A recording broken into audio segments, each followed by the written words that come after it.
So just when Gary's got you thinking, maybe the prospects aren't so bad, I'm here with the bad news, to give you the problem statement, because I'm the gloomiest person on the staff. We all agree on that. That's not an issue. And I debated a long time about what kind of slide to use for my opening slide. I started with this. And a couple of beers later, things were looking even grimmer, and I was thinking about this. But in the end, I decided, thinking about Ed, that I needed to be more optimistic and upbeat. And so what I decided was to use this as a metaphor. And the point of the slide and the message, basically, that I want to bring you today is that we have a long, tough climb ahead. It's doable, but it's not going to be easy. And we may have less time than we think to pull it off. In particular, what I'm going to focus on is the qualitative goal. Gary talked a lot about qualitative issues around sustainable cities. I'm going to focus on the quantitative goal that Ed alluded to, which is the reducing greenhouse gas emissions by 80% by 2050. A number of cities have signed on explicitly to that goal, and the organizations that are being set up to help them get there are focused on that as well. It is going to be a difficult climb, but I think we can do it. So, a three-part presentation on cities as drivers, as victims, and as potential remediators. Cities, as we know, have been growing in area and population for a good long time. Jericho lays claim to being either the oldest or one of the oldest cities, or places that qualify as cities in the world. 10,000 years ago, about the size of 3 football fields, 2,000 to 3,000 people. Things have changed. Metro Tokyo, an area of 13,500 square kilometers, 38 million people, about the same as California, more than all but 35 countries. Much bigger. Cities are growing by 1.4 million people every week. That's roughly the equivalent, the population equivalent of the DC metro area every month, or about 70 to 80 million people every year. Now, if UN projections for human population growth turn out to be accurate, we'll take the median projection, that's for 9.7 billion people by 2050, just over 11 billion by 2100. I don't even want to think about the upside case, that's 16.5 million by 2100. It's pretty impossible to think about that many people being on the planet. But the median, even if the median turns out to be true, that means something like 6 to 8 billion people will be living in cities by 2100. And that's at the root of the enormous stresses we are placing on the biosphere. In fact, I think it's fair to say that we're already in a state of overshoot with respect to the ability of the planet to support us. I don't think this is going to come as a surprise to many of you here in the audience. But just in case it does, I've got 3 indices that suggest why we're in that position. First is, this comes from the Footprint Network people, organization founded by Mathis Wackernagel in 1990. So this method has been around for a good many years. It's been refined significantly. This measures the amount of, the match between the renewable resources that all of us consume versus the Earth's ability to provide those resources.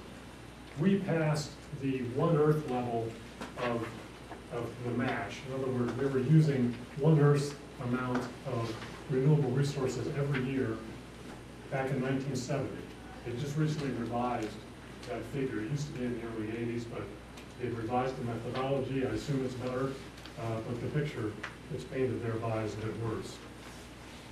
The Earth Overshoot Day, the day upon which we use up a year's worth of resources, last year was August 13th. This year it's August 8th.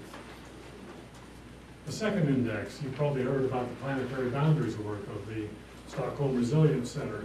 It defines 9 dimensions of the Earth system. Each of those is labeled around the edge. They're all critical to the healthy functioning of the biosphere and therefore to the thriving of the human population on the planet.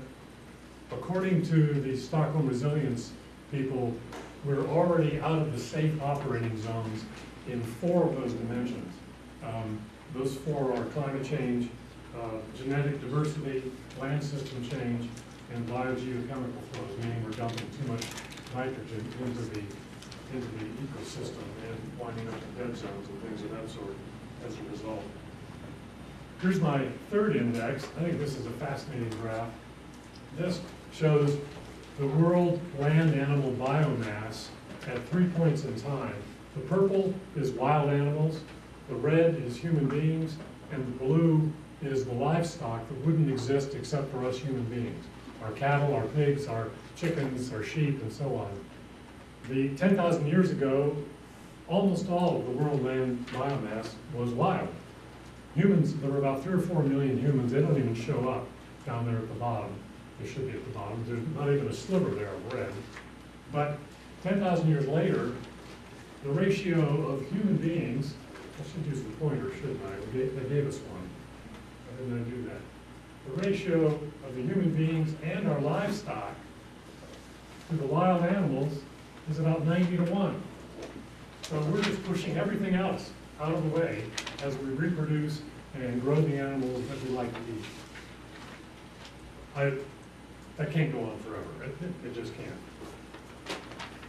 So that's my 3 indexes of how bad we are.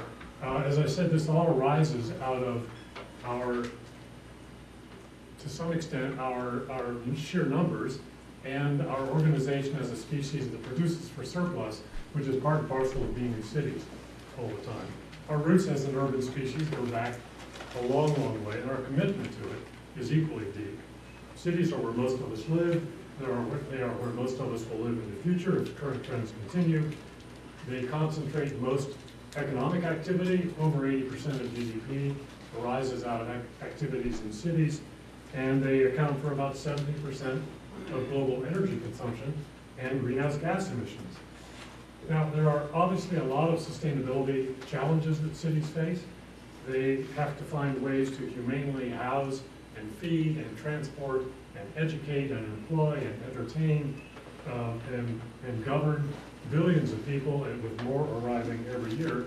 As I said, though, I'm going to focus on the greenhouse gas part of this challenge because that is the widespread goal and has probably one of the most significant impacts on human well-being into the future of any of those issues. So here's a selected list of cities and their per capita greenhouse gas emissions every year. You can see this range is enormous. And why is that? Well, because cities, there are a lot of different factors that shape the greenhouse gas emissions of different cities, and those factors vary widely, just as widely as the emissions per capita themselves. Here's a general picture of where emissions, greenhouse gas emissions come from. This is not specific to cities, it's a global picture. You can see that about 2/3 of it is energy. That's the yellow and the red and the yellow band again, starting from the left. A good bit of it, a surprising amount of it, about 1/4 of it, no, about 1/3 of it is land use and agriculture change. A bit of it is industrial processes. And down at the bottom is waste. And of course, it comes out mostly as carbon dioxide with a good bit of methane, a bit of nitrogen oxide, and a tiny share of other gases that have probably a disproportionate effect relative to their volume. But CO2 is the big deal. Now, the factors that affect greenhouse gas emissions by city include these. I think it's pretty obvious how they can make a difference. For example, location and climate. Honolulu is a lot different than Murmansk in terms of what they have to do to heat the place. Energy sources make a huge difference. Oslo, for instance, is pretty good in terms of per capita greenhouse gas emissions, and it gets most of its electricity from hydropower. A lot of places are doing very well in terms of getting electricity from renewables. Others are still relying on coal. Urban form makes a huge difference. Las Vegas on the left, everybody drives everywhere with the air conditioner on because you have to. compact, transit-oriented development, much better, more efficient in every way. Sometimes technology makes a difference. Places that landfill much of their waste but capture the methane from it will do better than places that just vent it into the atmosphere in terms of the per capita emissions.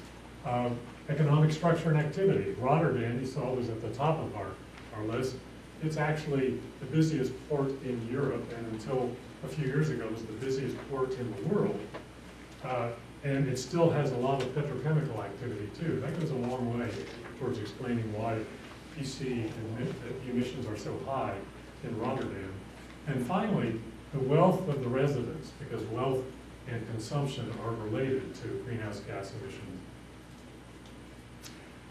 There's a second way in which cities drive greenhouse gas emissions. We discussed the energy-related ones mainly. They also drive deforestation. It's rather surprising that they do so, but they do it in a couple of ways. And tropical deforestation is a significant source of greenhouse gases. The most conservative estimate I've seen is about 10% of all heat-trapping emissions every year. That's probably, as I said, conservative. Other estimates are much higher. The chart that I showed a few slides back suggests it is much higher. Deforestation rates are declining somewhat, but they're still not anywhere close to zero. And over the last 25 years, we've lost an area equivalent to South Africa of forests, and in the process released something like 17 billion tons of carbon into the atmosphere. Urban growth drives deforestation in two ways. The first is very simple, just physical expansion into forest habitat, like this in Malaysia. And obviously this happens in lots of places around the world, but some of the highest rates of tropical forest loss are in places like Malaysia. That's called the pave-over effect. And in fact, I mentioned that cities are absorbing about 1.5 million new inhabitants every week, but their physical extent is actually growing twice as fast as their population is, as you can see briefly from those data. So, oops, sorry, got ahead of myself. I wanted to point out that the, oh, sorry, I got ahead of myself twice. So not only does this drive forest clearance, it buries farmland as well, which seems crazy. At a time when the population is going to need to be fed by whatever method you think can do that is declining, or increasing rather radically. We're burying, paving over areas we're going to need in order to feed those folks. Okay, the second way, besides paving over, is the wealth effect. And this is a little more subtle. Incomes rise when people move from the countryside to the city. Because urbanization and rising incomes are linked because cities are more efficient economically because they concentrate labor, other resources, information, and capital. Higher incomes, in turn, almost always mean higher consumption, and higher consumption means more meat. And as people, you can see that from this graph, there's actually a pretty strong relationship between wealth and income and meat consumption. More meat means more deforestation, as areas are cleared both for pasture land and to grow feed crops like soy. And in fact, I should mention here that Wang-Ching Zhou, one of our research staff, has written extensively about this. There's a paper called The Triangle that discusses the links between the U.S., China, and Brazil around area issues of meat and feed production. It's on our website, you should check it out. Okay, so third part, cities, or second part, cities as victims. Cities are obviously major drivers of climate change. They're also major victims already and are going to be even more. I'm running out of time, so I'm going to talk twice as fast. There are a number of ways. Massive storms like Hurricane Sandy, there in the top, agricultural declines due to longer droughts and heat waves. There will be drains on cities' financial and material resources as they attempt to defend themselves against storms and storm surges. That's the Thames Barrier in the lower right there. That cost just under $2 billion back in 1982. A similar barrier for New York City has been proposed.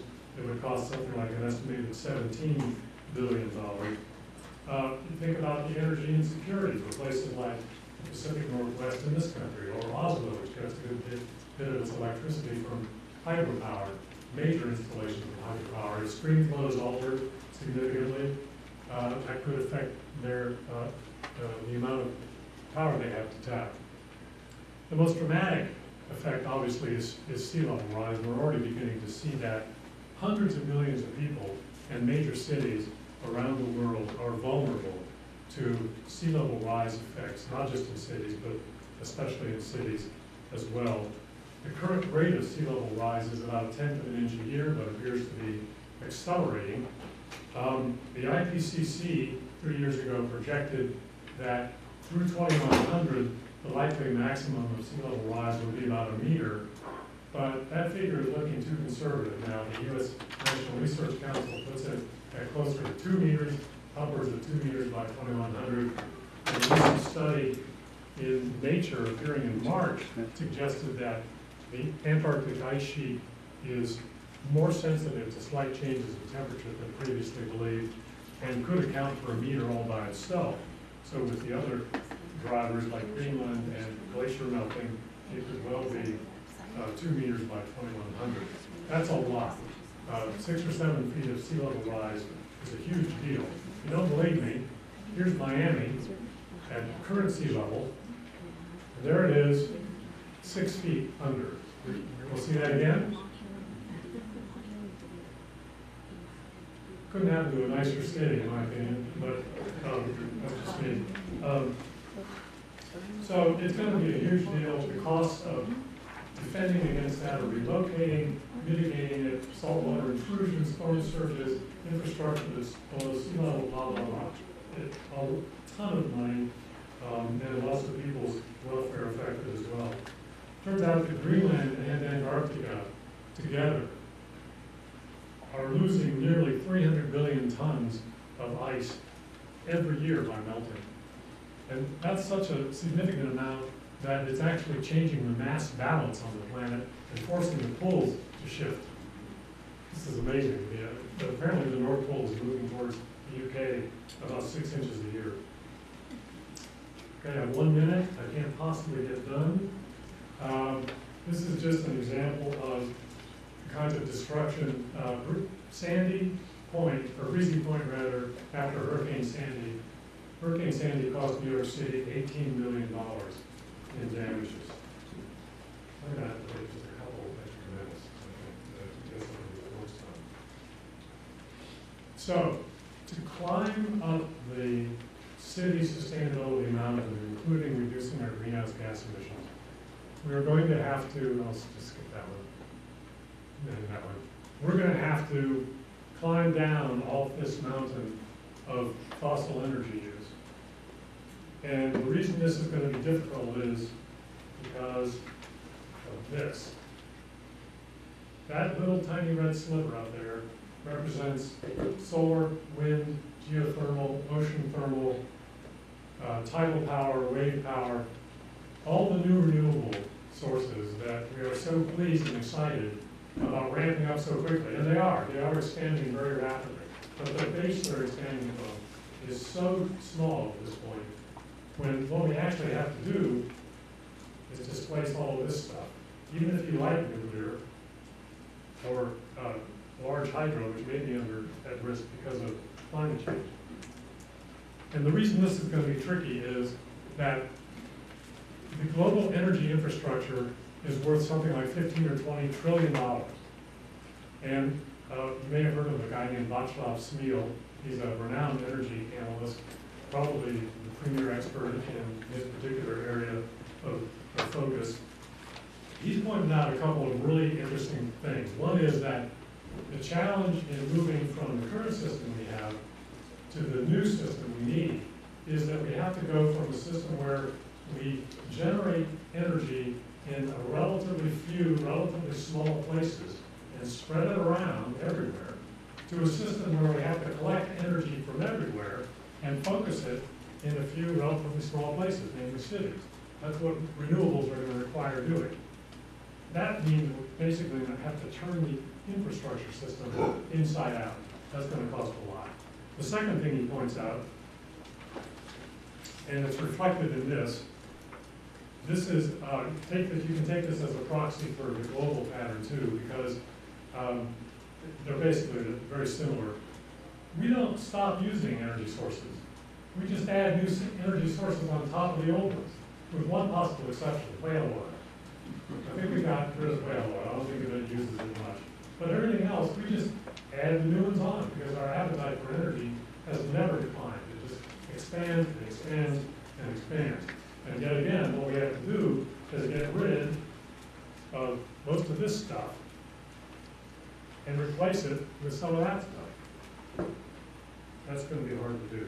And my final example is to capture the challenge that we face. And who has been to Vancouver?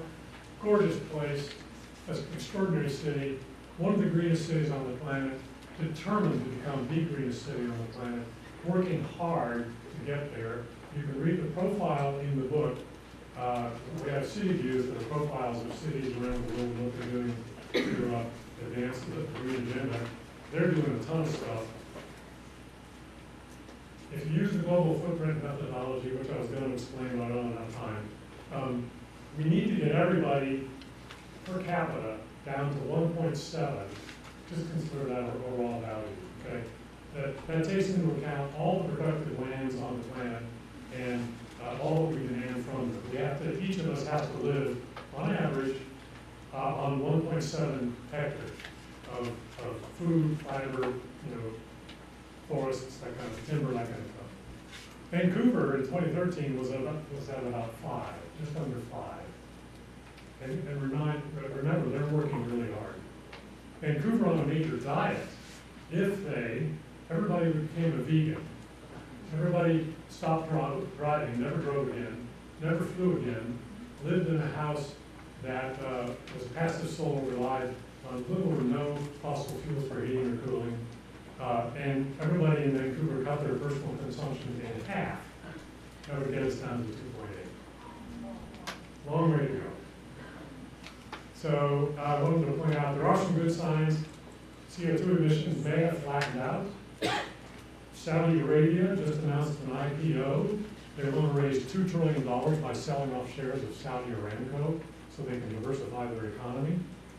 Gosh, that's kind of a breakthrough, it seems to me. If they can read the handwriting on the wall, surely we can. Maybe it's the cusp of a turnaround. I'm not going to do the rest of this. Climate issues, city groups are springing up and being created by energetic cities, of which there are literally hundreds around the planet working on these issues. They're networking, they're organizing, they're creating assessment tools, they're finding financing.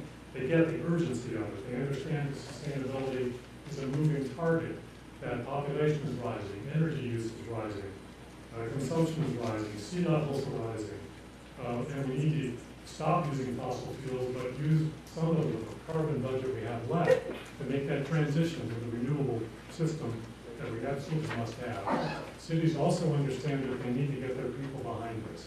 They need to incentivize behavior change, and they need to build political support. So we have a long, tough climb ahead, but the higher you climb on the mountain, the cleaner the air, the better the view, and when you get to the top, glorious. Thank you.